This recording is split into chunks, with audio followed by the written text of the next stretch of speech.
Here we go, guys. I have the article open for...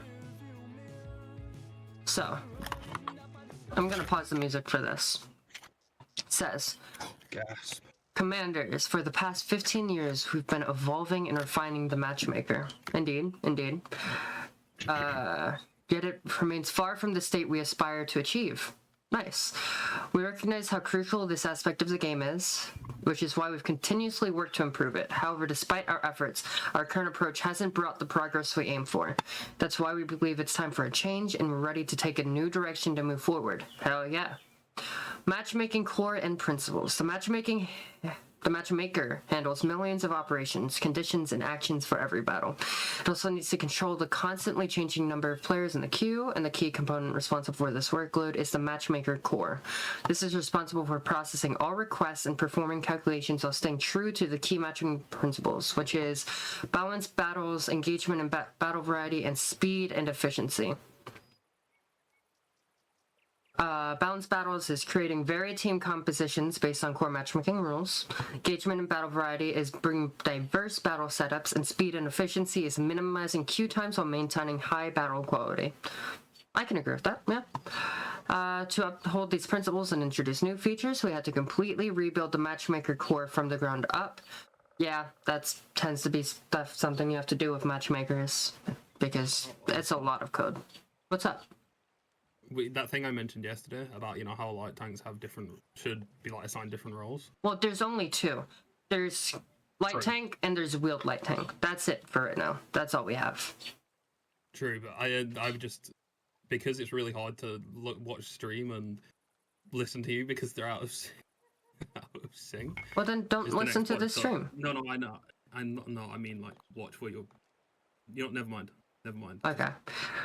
Modifying the core is an incredibly challenging task. Given the small adjustments require significant time, makes perfect sense. Deep technical reworking and careful testing to maintain stability and balance.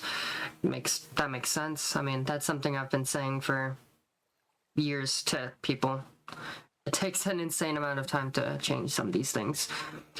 Okay, so key matchmaker improvements includes improved role balance. The matchmaker will try to better adjust team compositions to create more balanced setups. Example, one team can have 1 or 2 super heavy tanks, the mouse and E100, while the opposing team has 1 or 2 autoloaders like the 50B or T57 heavy. These tanks fulfill very different roles. Super heavies are built to absorb damage and hold positions, while autoloaders are designed to cause damage and support allies. Indeed. Now, vehicles with different roles will be distributed more evenly across teams, for example. So, currently, you could have a team with a mouse and an E100, while the enemy team had an AMX 50B and a T57 heavy, which is not ideal, certainly. While the new matchmaking will pair a super heavy with a super heavy and an autoloader with an autoloader. So the first team would have a mouse and a 50B, while the other team would have an E100 and T57 heavy. That's great. I love that. We will introduce stricter limits, ensuring a maximum of 5 tank destroyers and 3 light tanks per team. Can we do a limit on also 2 artillery per team? I don't want to. I hate games with triple artillery. Yeah, those are not fun. Those are, especially when you're a those are literally the least fun games that you could ever have. Triple artillery should never exist. It's one of the only types of games where I've seen it annoy you than It's extremely rare, but it's the only time where the game will piss me off an insane amount. Triple artillery should not exist, bro. Anyways, this will work together for role-based matchmaking. For example, it will help to minimize situation where one team has 5 sniper TDs while the other has 5 assault TDs. So other than super heavies being paired with super heavies, they'll also do snipers of snipers and assault with assault. So if you have an E3, you'll be paired with a minnow, or if you're in an E4, you'll be paired with a DBV. So nice. more +1/-1 tier battles. And the new matchmaking configurations will focus on increasing the frequency of +1/-1 tier battles. Okay, so there's going to be less +2/-2, which is great as well. However, we're keeping +2/-2 battles because it ensures diversity and efficiency in the matchmaking. Because, I mean, if you can't find +1/-1, then it's gonna take fucking forever. Makes sense. +2/-2 is required in order to keep matchmaking quick. Smarter vehicle distribution. Highly popular tanks often flood the queue, leading to battles where both teams are packed with the same vehicle. Yes. While this can be fun in some cases, it can also reduce variety. The new matchmaker will limit the number of identical tanks per team and distribute them evenly for more varied experience and diverse lineups. Nice. That was a huge problem with the DBV. Yeah. Having that many DBVs on each team was one of the worst things that I've seen in this game in a while, other than Triple RE. Smarter and faster dynamic queue management. The new system brings dynamic queue management, allowing matchmaking to adjust its rules in real time. My mouse just died. Instead of relying on fixed settings, it will analyze player distribution and vehicle availability, fine-tuning parameters on the fly. Interesting. The result, if testing confirms our expectations, will achieve consistently high battle quality no matter the time of day. Interesting. So, depending on like how many players are in queue, or what types of tanks are in queue, or what time of day, or whatever it is, the rules can be changed in the matchmaking. That's interesting. I don't know what they mean by that, though. Like, what do they mean by it can be changed? That's probably them putting it there to say that we can change it however the fuck we want, when we want.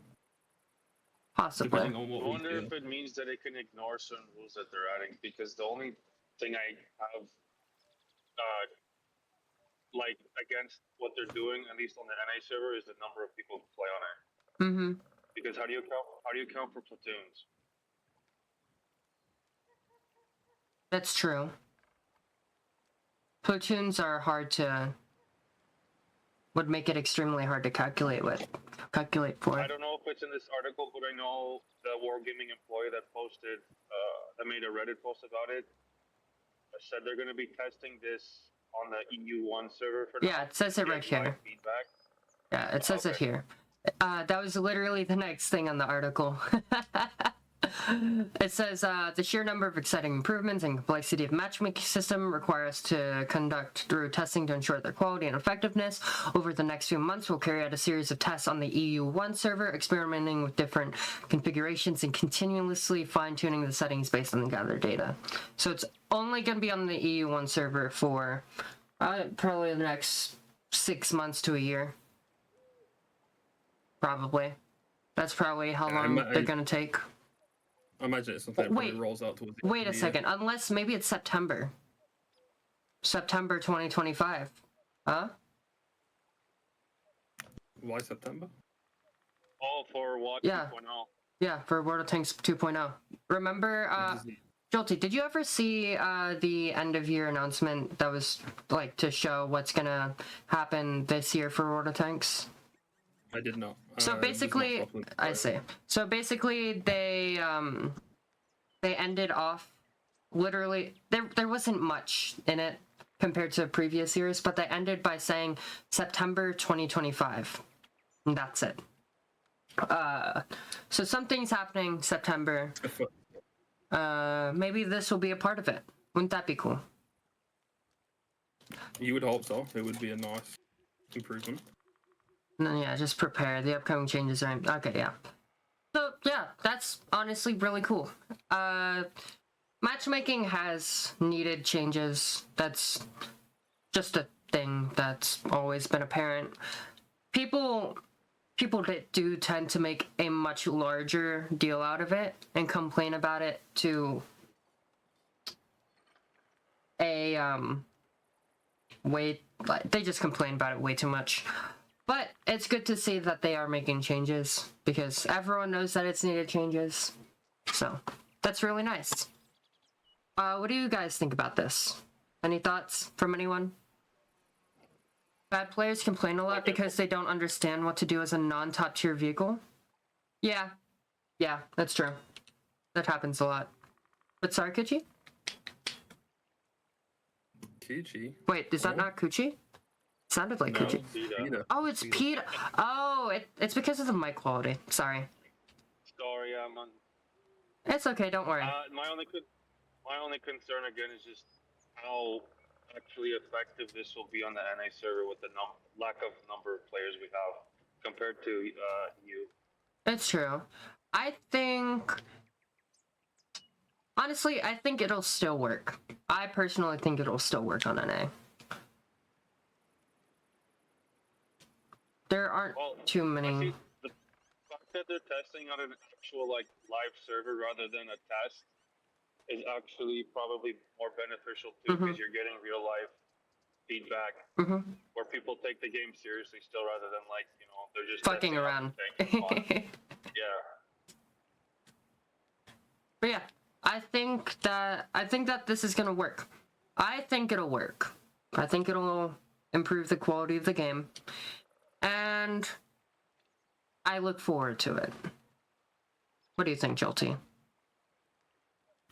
I mean, I do think it'd be massive. Just the TD thing and having it balanced, so you're not going up against 5 sniper TDs is just... Yeah, a limit of 5 TDs per... thing. Yo, a limit of 5 TDs per team is huge. Yeah. That's huge.